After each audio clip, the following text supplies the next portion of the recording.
Uy, kausapin mo, ate mo yan. Hindi ko alam. Hindi ko... Ano bang kailangan niyang gawin? The boss? The boss ba ito? You're asking the right question. Hindi ko alam. So si Tita Aida dapat nang witness mo. Saka ano pagkatapos? So kailangan niya tapusin. Hindi ko alam eh, kasi syempre kakadating pa lang. Hindi ko pa naman nakakausap masyado. Sa 5 days, pwede na. Parang pag nagkakakilalan muna.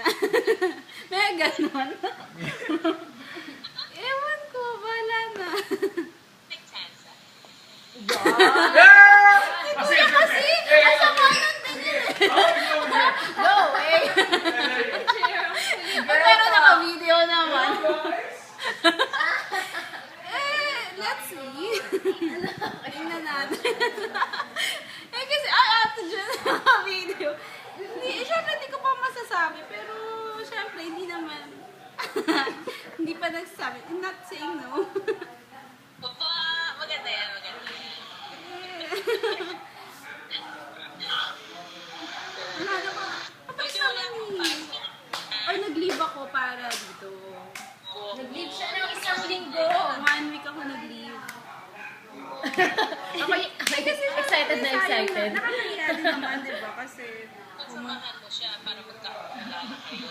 oo, parang magbabanding. Oo nga ate, tama yan. Eh, kasi, wala lang, di ba? Tutungan.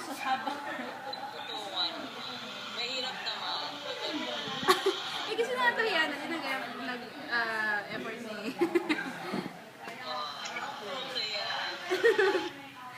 Kaya, Ewan ko, bahala na.